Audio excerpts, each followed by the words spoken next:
No,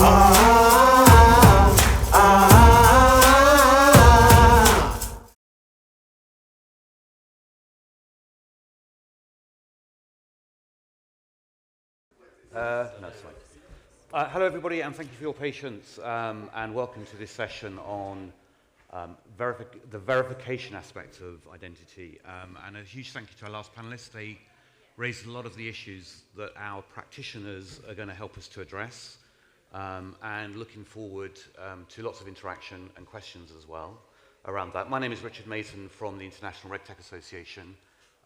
One of the things I've done is co-authored a paper on the digital optimization of KYC specifically, so understanding how specific technologies deliver better outcomes for the whole KYC process, but obviously at the starting point, the identity and verification part of that process as well, both within the current control frameworks, but also looking at kind of future state and to some of these issues that were discussed on the last panel around self-sovereign identity and regulatory drivers. So great context for our discussion. So we have with us John Hawley, who's Chief Identity Officer at UNIDAYS, with us, and Katinka Brurberg from VIPS in Norway, and Lendha Espinosa, who's the International Business Development Manager for Tecalis. Actually, you can see them on the screen, so apologies for that, because the last one we didn't, so but there we go. So we're going to start off. So John, perhaps I could ask you, because your responsibility is working with your customers to onboard them and get that balance between the convenience and speed of digital identity versus the verification and other regulatory, and risk requirements that might hinder that. So tell me, how do you think about that and in practice deliver that for your customers? Yeah, sure. So, well, first of all, it may be worth just explaining what UNIDAYS is at a high level. So it's probably best known as a marketplace for discounts and students. But really, what's underneath that is an identity framework, and we're looking at ways in which we can expand on that core offering, which is a scaled use case, and entering into some of these different use cases and needs that do require a higher level of assurance than what we've previously needed. But what I would say is that we're quite fortunate in that our core use case has such a benefit that we've built quite a lot of trust with the audience. And now, as we're looking to add on new use cases, it's kind of a piecemeal effort, so to speak, in that we already have these known attributes about this individual, and now in this new engagement where we're trying to unlock a different experience, we only need to capture this subset of attributes. And we're thinking about it in the context of, well, what's the level of assurance that's needed for this particular use case? Do we need to verify this piece of information? Can it be self-attested in some cases, or even inferred? And really trying to strike that balance. And I think working with our partners to understand the standards that they have, what they need to see in order to provide that service, as well as the standards that may be coming from external factors. So it's really a balance, I think, as you said yeah. yourself there. And that's really interesting. That picks up very nicely on, I think, the last point around understanding the different attributes of requirements, and then just calling for those as they're needed as well to ensure that burden of that verification stage is kind of minimized as well. So great. And so, Lendha, just in terms of your business, maybe just explain a little bit about your business and your customers, and then sort of how you work with your customers to get that balance right on verification part of the process. Okay, great. To start, we are a trust service provider. We're in the business of optimizing and improve how the way the users of our customers engage into digital processes. So we are into electronic signature and KYC, and also robot process automation. Okay, so this is our pack of products. And to answer your question about the perspective from our customers, mainly from the users of our customers, I have to bring to the table, obviously, KYC. For the financial industry, we all know sometimes it's mandatory, depends on the jurisdiction, but as well, they use it to make sure who their customers are, but also to avoid fraud, to detect possible or avoid, prevent illegal activities. But also you will be surprised how many other industry, especially in our customers, use KYC. And it's not because of regulation, just to make sure customers are who they say they are. And what they are demanding is a frictionless KYC and user-friendly, easy to use. This is the most important thing, obviously with the compliance that it implies, but that is easy to use because it's used for an onboarding process where you have the risk of abandonment. And if you have the risk of abandonment, you can lose a business opportunity, a potential client. So actually, I read that 25% of online applications, and I'm not talking only about the financial industry, in the UK are abandoned due to many factors. But to summarize, it's boredom, it's too complicated, I don't understand that. And so you're willing, as a user, to change provider just to get this customer experience to feel more smoothly and easygoing. Let's remember that the KYC and the customer onboarding could be sometimes the first step of your customer journey. So if you don't get this one right, you compromise the engagement of your user, of your customer.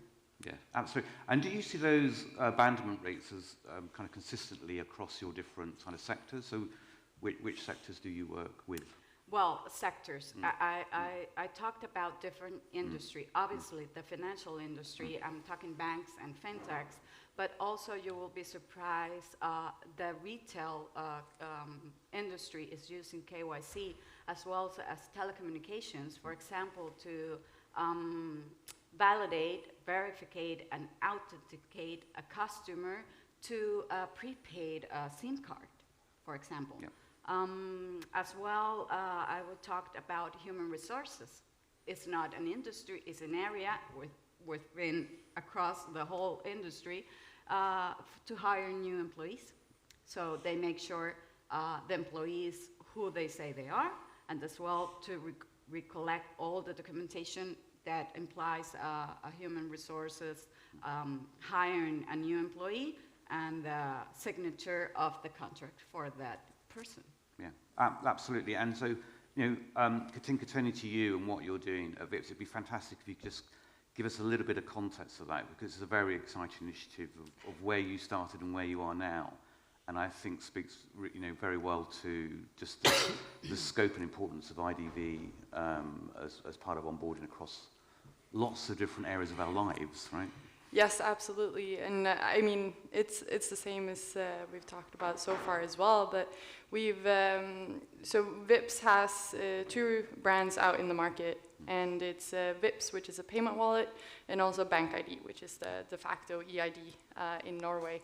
And in both of those services, we focus a lot around user experience. And with that, I mean both that it needs to be efficient and easy to do, but also that the users need to feel safe and secure when they're doing things digitally. And with 17 years of experience in the market with Bank ID, we really have seen that we needed to kind of differentiate between the different levels of assurance as well, to really be that perfect fit for the different use cases that the users have in different scenarios. So we also now have something we call VIPS login, which is the level of assurance low, so the absolute least friction you can have. And this is typically used for e-commerce to log into your sites. It's also used by some insurance providers in Norway, where the user can then just, they're automatically logged in with zero-click login to their site. They can see the profile. If they want to do anything, they will have a step up to a different level of assurance. And we do it by the first time the users use it, you have to put in your phone number, authenticate in the VIPS application, and then every time after that, it's stored in the browser and it's a 0-click. And then we are launching very soon Level of Assurance Substantial, which is really, we want to move a lot of the traffic or authentications from the Level of Assurance High to the Substantial. Because we see that this is the kind of daily interactions that the users have digitally. And typically that would mean payments and other interactions where you need strong customer authentication. So we are going to do that by doing biometrics within the Bank ID application. And then obviously the one step up from that is the Level of Assurance High, which is now what all users in Norway use with Bank ID. And so we kind of want to move them away from that a little bit, because it also loses, we've seen that it loses a bit of its significance when you use it so often. So in Norway, people use their Bank ID very often. I believe the average is around 1 time a day for all Bank ID users for 2021. And that means they use it for logging into their children's school portal and also to sign a mortgage. And so it kind of loses a bit of its significance. Yeah. And so we want to use the school portals for a Level of Assurance Substantial and then really make sure that the users, they understand what they're doing when it's a Level of Assurance High. Great. And for those of you who are online and can't hear the clapping in the next room, I mean, they're so impressed by that answer that the people next door are applauding, so thank you for that. And I think that speaks to, to John's point at the beginning, right, which is you're absolutely saying this is the appropriate assurance level for this particular product and service. I need these attributes, and let's manage that process so that consumers can go through that process with the right level of assurance for the right use case that they need as well. So, but just to step back a bit, but just for clarity, so you provide this as a service, right, to multiple, this is I don't hate the word utility, but that's so correct me, but effectively it is, right? It is, yeah. Absolutely. So it's used in the public sector, it's used in the private sector, it's used with the banks. Obviously, Bank ID is owned by all the banks in Norway, and so it's used across pretty much all services online. Yeah, great. So that brings us really nicely to another key point about risk and mitigation of fraud and other types of crime. And actually, maybe Lendha, can you talk about how your solutions help manage that more effectively? Yeah, well, first of all, let's talk about, you mentioned fraud, and you also say, well, nowadays we have a lot of online payments, right? We have also this scenario of remote working, and we also have the reliability on third parties, that it's also for the industry a new open door for risk. How do we do it? First of all, as a trust service provider, we have in Europe, and there are other compliances across the world.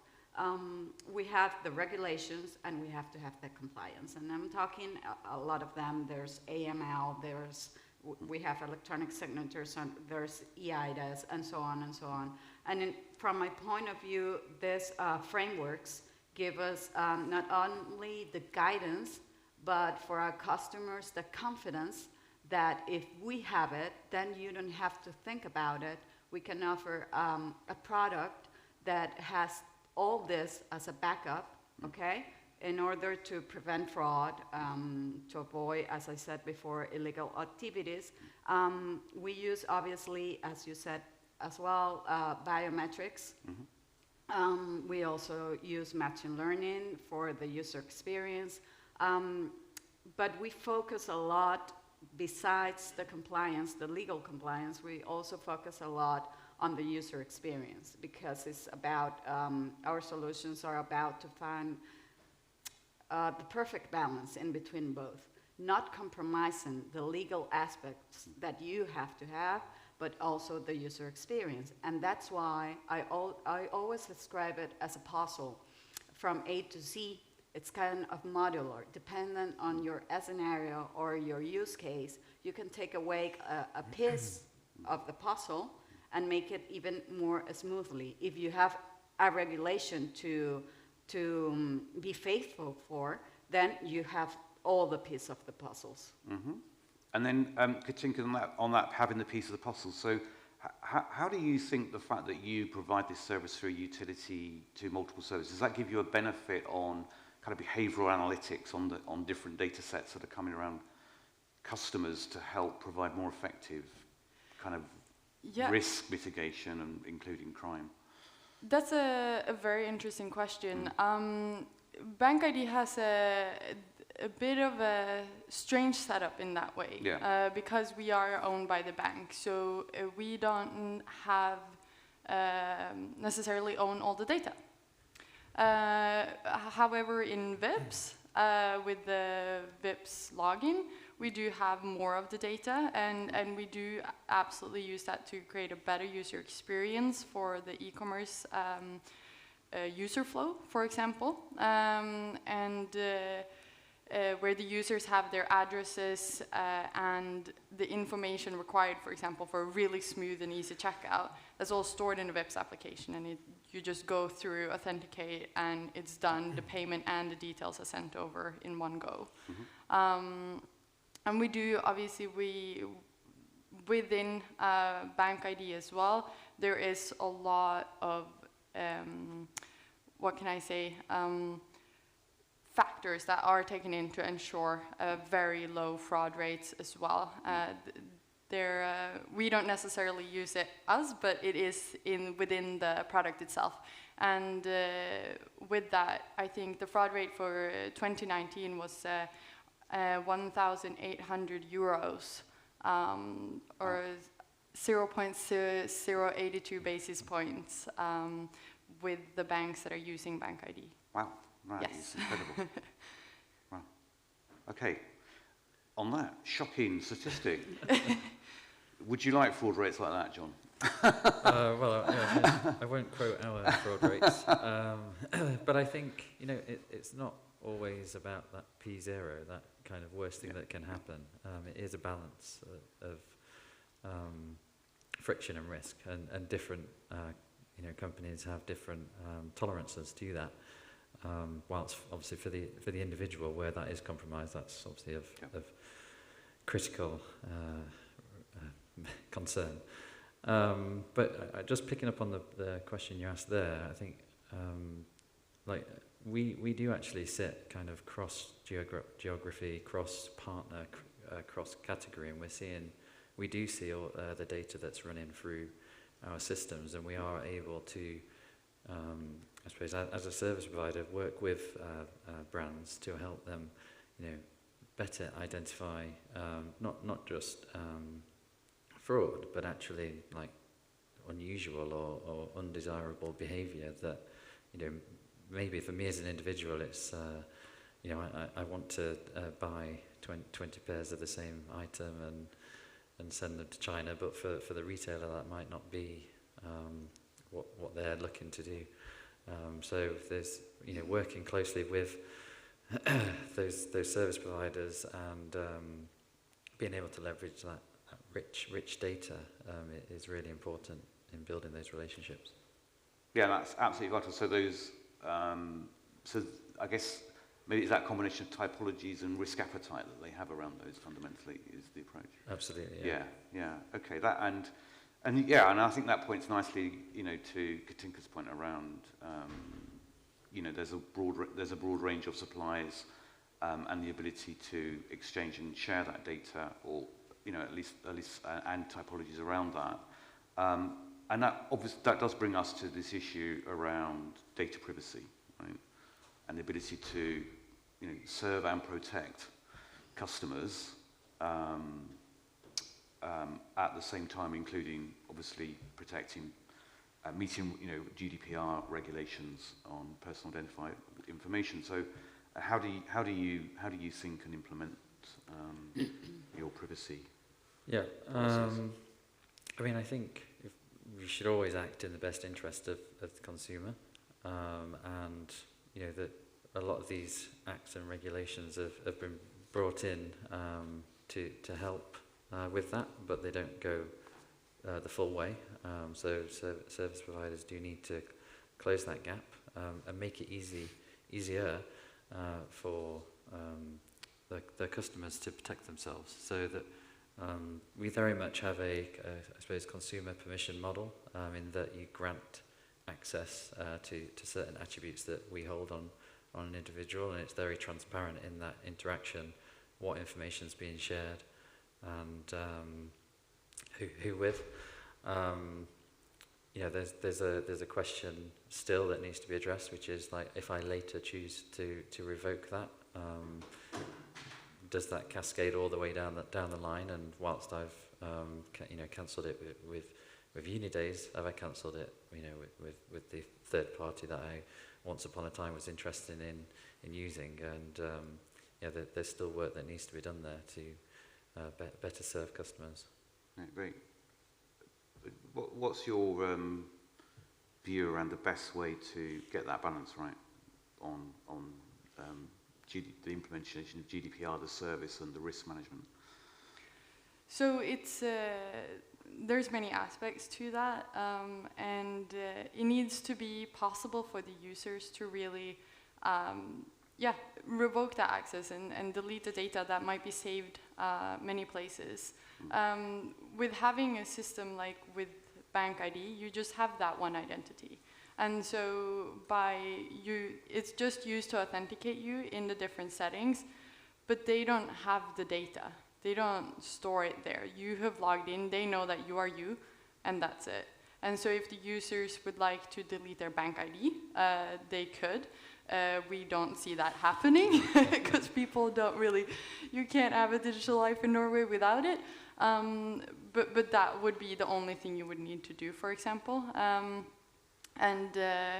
We also believe in this concept, we like to call it green ID, where the users are in full control and they know they're in control and they know how it works. Because I think that's one of the things that's quite difficult right now, is that we all have a million usernames and passwords and it's stored everywhere. Getting control of that and knowing how to fix it is difficult. And so what we're hoping to see in the future, we're trying to move everyone over to the Bank ID application, because currently we have a physical PIN code and we have a SIM code and a Bank ID application, which is all the level of assurance high. And so we're trying to move over to the Bank ID application, where we can hopefully in the future implement that type of system where the users can store even more data within the application, but they're also in full control of what they're sharing with the different services out there and how to revoke it, and basically have everything in one place and not need to have all the different usernames and passwords. Great, okay. We do have more questions, but actually I'm conscious that we're running a bit late, and I want to kind of bring us up to speed, not least because if people don't have coffee, who need coffee,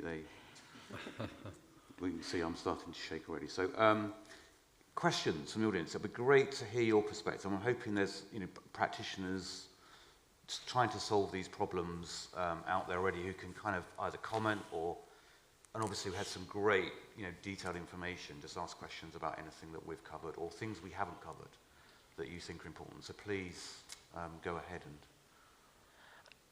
I can start off with one from someone watching online. Okay. So Alice says, first of all, thank you for the interesting discussion. I completely agree. It's been really, really interesting.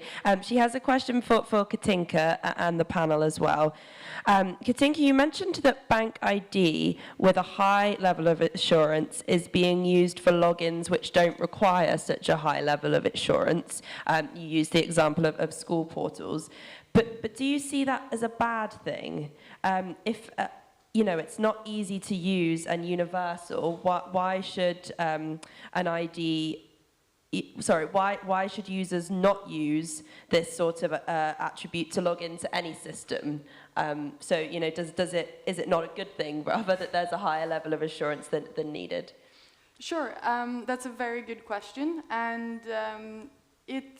it's not necessarily such a bad thing. It does mean that we can be really sure that they are who they say they are, even when they log into the school portal.